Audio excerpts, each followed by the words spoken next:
아멘. 기도하시겠습니다. 하나님 아버지, 오늘도 우리가 첫 시간을 하나님과 함께 시작합니다. 하나님께서 우리의 모든 마음을 붙들어 주시고 주관하여 주시옵시고 지혜와 명철도 더하여 주셔서 하나님의 선하시고 기뻐하시고 온전하신 뜻을 오늘도 분별하며 하나님을 기쁘시게 해드리는 하루가 되게 하여 주시옵소서. 온전히 하나님께 영광 돌려드리는 하루가 되게 하여 주시옵시며 하나님이 하시는 위대한 일들을 오늘도 보게 하여 주시옵소서. 이 땅에 예수 그리스도의 피를 오늘도 뿌리고 바르고 덮습니다. 하나님을 대적하는 모든 불신의 영들이 다 떠나가고 진멸되게 하여 주시옵시고 이 땅에 다시 한 번 더 부흥의 역사가 일어나서 모든 죄악이 사라지고 우상 숭배가 사라지고 하나님만을 영접하고 하나님만을 섬기는 그런 믿음이 아버지 우리 가운데 새롭게 일어나고 우리가 새로운 피조물로 거룩한 피조물로 거듭나는 그런 놀라운 역사를 우리에게 허락하여 주시옵소서. 그래서 이 땅이 하나님이 기뻐하시는 땅, 하나님의 영광이 나타나는 땅, 아버지의 뜻이 이루어지는 땅이 되게 하여 주시옵시며 교회가 다시 한 번 더 부흥의 역사가 일어나게 하여 주시옵소서.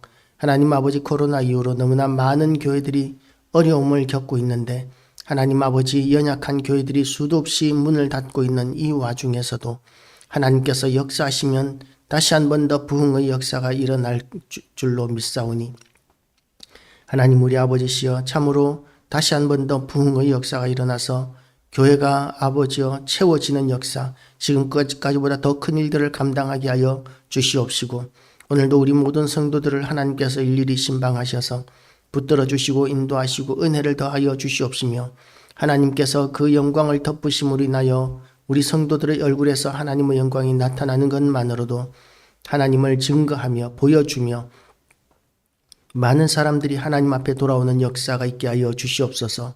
오늘도 우리를 위하여 역사하시는 하나님, 우리를 사랑하시는 하나님, 온전히 우리를 통하여 예배를 받으시고 영광 받으시기를 기뻐하시는 하나님께 찬양과 경배와 영광을 돌려드리오며 예수 그리스도 이름으로 기도드리옵나이다. 아멘. 할렐루야. 오늘도 하나님의 은혜가 우리 모두에게 가득하시기를 주님의 이름으로 축복합니다. 성전에서 가르치실 때의 이야기입니다. 예수께서 성전에서 가르치실 때 대답하여 이르시되 어찌하여 서기관들이 그리스도를 다윗의 자손이라 하느냐. 이 다윗의 자손, 예수는 다윗의 자손이라는 말은 참으로 메시아 사상에서 중요한 개념이었었습니다. 소경이 예수님을 보고 다윗의 자손이여 나를 불쌍히 여기소서라고 이렇게 외쳤을 때 그 다윗의 자손은 이스라엘 백성들이 그렇게 기다렸던 메시아를 의미하는 것이죠. 메시아, 그리스도, 다윗의 자손이시여 예수님을 메시아로 인정하는 신앙 고백이 그 안에 있는 것입니다. 그런데 예수님께서 오늘 본문에서는 다윗의 자손이라고 이렇게 하는 그리스도에 대한 평가를 지금 틀렸다라고 이렇게 말씀하고 계시는 것이죠. 바디메오의 고백이든지 서기관들의 고백이든지 간에 예수님은 다윗의 자손의 한계에 매여 있는 분이 아니십니다. 초월하시는 분이십니다. 물론 다윗의 혈통으로 예수님께서 나셨습니다. 성령으로 말미암아 잉태되었고 그리고 다윗의 자손인 마리아와 다윗의 자손인 다윗의 요셉 마리아의 남편인 요셉 사이에 태어나셨습니다. 물론 성령으로 잉태되셨기 때문에 일반적인 생육법이 아니기 때문에 인간의 혈통은 아니지만 어쨌든 그들을 부모로 이렇게 태어나셨기 때문에 다윗의 후손이라는 말을 하는 것이 틀린 말은 아닙니다. 그럼에도 불구하고 예수 그리스도께서는 그 다윗의 자손의 한계를 넘어서시는 분이십니다. 다윗이 성령에 감동되어 친히 말하되 주께서 내 주께 이르시되 내가 내 원수를 내 발 아래에 둘 때까지 내 우편에 앉았으라 하셨도다. 주께서 내 주께, 여기서 앞에 주는 하나님 아버지를 의미하고 그 다음에 내 주께는 다윗의 자손인 메시아를 의미하는 것이죠. 다윗의 자손인 메시아를 보고 다윗은 내 자손, 내 후손, 내 아들이라고 이야기하지 않고 다윗은 내 주께라고 이렇게 이야기합니다.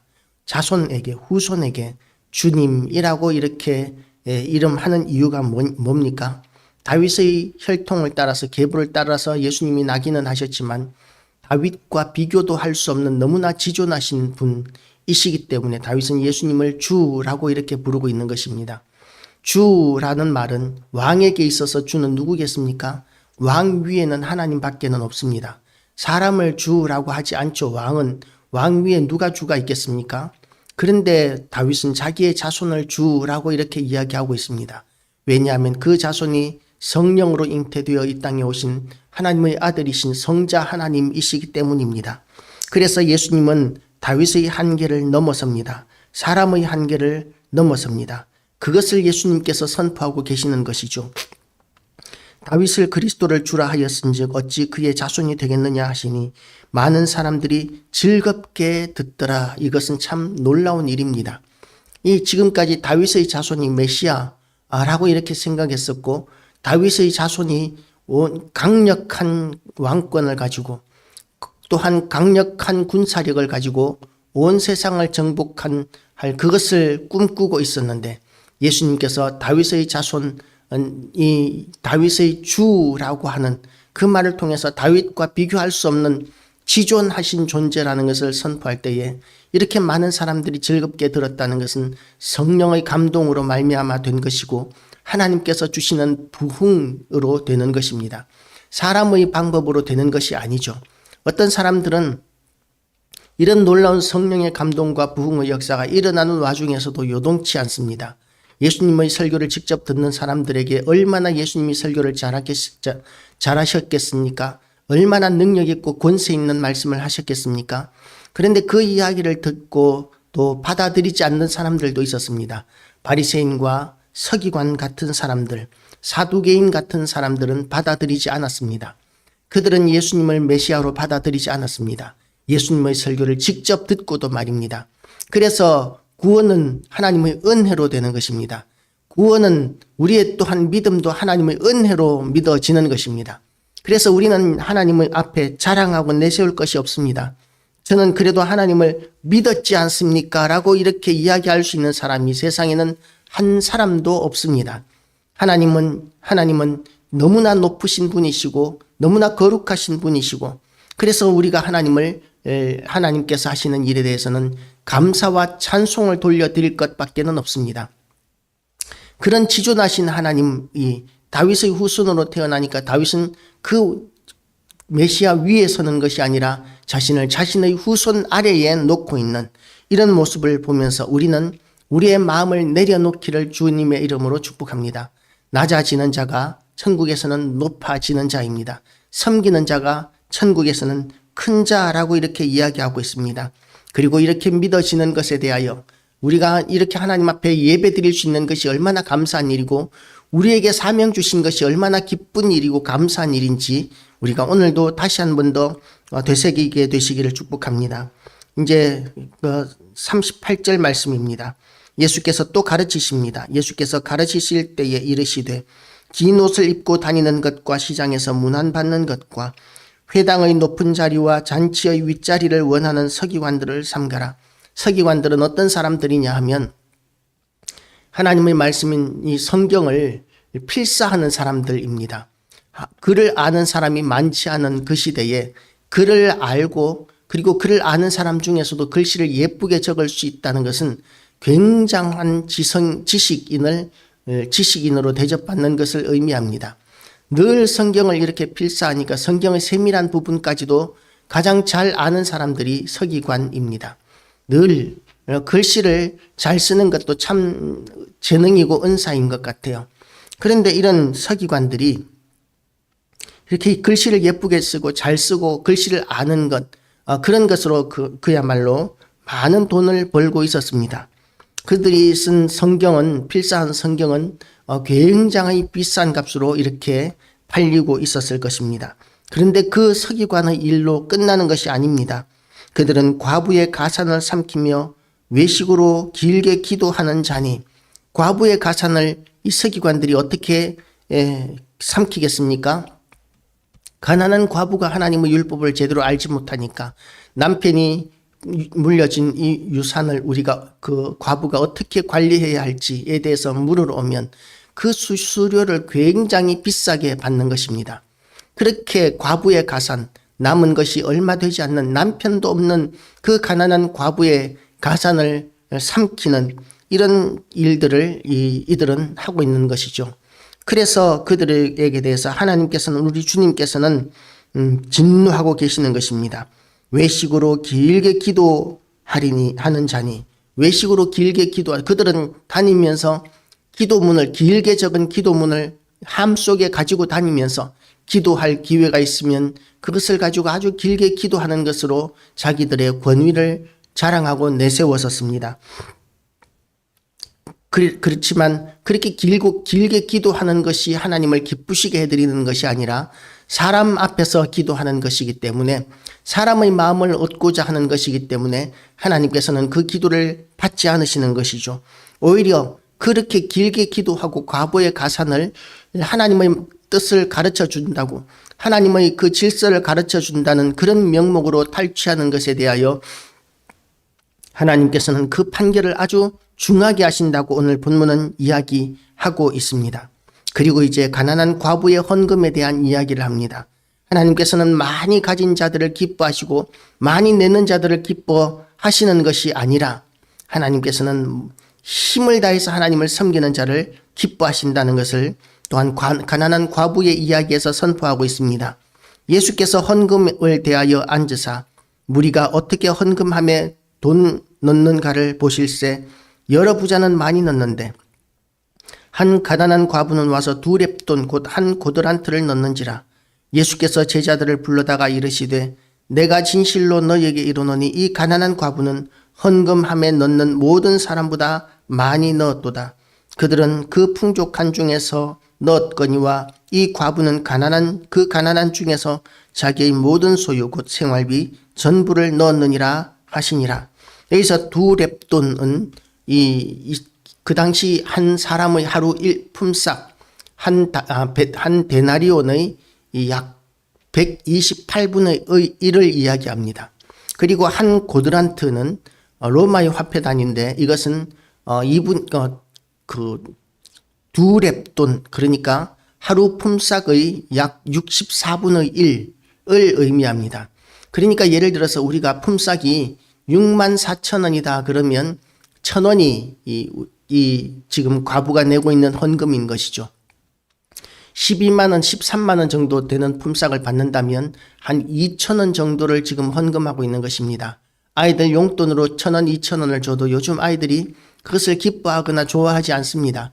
2,000원 가지고 어디다 써? 라고 이렇게 이야기하는 그 정도의 돈을 가지고 지금 이 헌금을 하고 있는데, 예수님께서는 그 헌금을 보고 뭐라고 말씀하시느냐 하면, 예수께서 제자들을 불러 이르시되 내가 진실로 너희에게 이르노니 이 가난한 과부는 헌금함에 넣는 모든 사람보다 많이 넣었도다. 그들은 다 그 풍족한 중에서 넣었거니와 이 과부는 그 가난한 중에서 자기의 모든 소유 곧 생활비 전부를 넣었느니라 하시니라. 2,000원이 1,000원, 2,000원이 그야말로 생활비 전부였다는 것이죠. 그야말로 이거 가지고 떡을 사 먹어야 되는데, 그래서 한 끼를 때워야 되는데, 그런데 한 끼를 때우는데 그 돈을 쓰는 것이 아니라 굶으면서 하나님 앞에 드린 것입니다. 한 끼 먹을 것을 챙겨놓고 헌금을 드리는 것이 아니라 굶으면서 하나님 앞에 헌금을 드리는 것이죠. 이거 먹고 나면 이제 먹을 것이 없는, 어차피 그것으로 떡을 사 먹고 나면 먹을 것이 없는 그 가난한 과부가 한 끼 더 굶지 하는 마음으로 드리는 것인지도 모르겠습니다.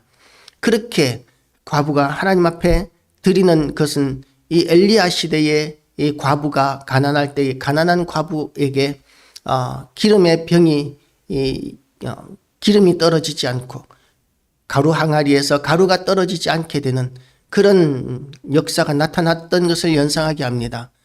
엘리사가 나에게 떡 하나를 먼저 구워주고 다시 너희가 구워 먹으라 하고 이렇게 이야기했을 때, 남은 것이 이거밖에 없으니까 이것을 먹고 우리가 죽으려 합니다 라고 이렇게 과부가 이야기했을 때 그 기름과 떡이 가루가 떨어지지 않으리라, 이렇게 이야기한 것이, 약속된 것이 그대로 이루어졌던 것을 우리가 기억하게 됩니다. 하나님께서, 우리는 이 과부를 모르고 지나갔지만 하나님께서 이 과부의 생활을 지켜주셨을 것이라고 그렇게 믿어지는 것이죠.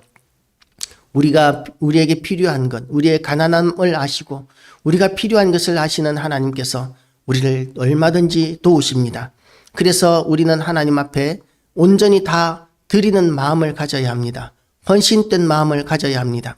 전 재산을 다 드리라는 마음이 아닙니다. 우리의 모든 것은 하나님으로부터 온 것이라는 것을 인정하고 살아라는 것입니다. 내 것이니까 내 마음대로 쓰면서 살겠다가 아니라 내가 보관하고 관리하고 하는 그 이유가 하나님의 영광을 위한 것이라는 것을 인식하고 살아야 한다는 것이죠. 그럴 때 하나님께서 더 많은 것으로 붙여주시고 채워주시고 맡기셔서 하나님의 영광을 위하여 더 쓸 수 있는 기회를 허락해 주실 것입니다. 온전히 하나님의 영광을 위하여 우리가 그렇게 쓰임받는 모든 교회와 성도들 되시기를 축복합니다. 기도하시겠습니다. 하나님 아버지, 우리는 높아지기를 원합니다. 그러나 하나님께서는 있는 자나 가난한 자나 모든 것이 하나님의 것이라는 것을 인정하고 살아가게 되기를 하나님께서는 원하고 기대하십니다. 실제로 이 모든 것이 우리의 시간과 우리의 물질과 우리의 모든 배경들이 다 하나님의 것이기 때문에 하나님의 것이라는 것을 인정하고 살아가는 것이, 그것이 제대로 된 믿음이라는 것을 오늘 본문을 통하여 우리에게 선포하고 계시오니, 하나님 아버지, 우리가 참으로 하나님만 바라보며 의지하며 하나님 앞에서 거룩한 삶을 우리가 살아드리게 하여 주시옵소서. 오늘도 하나님께서 우리를 통하여 영광 받으시기를 원하오며 우리의 모든 순간들이 온전히 하나님께 영광 되기를 원하옵고 예수 그리스도 이름으로 기도드리옵나이다. 아멘. 하늘에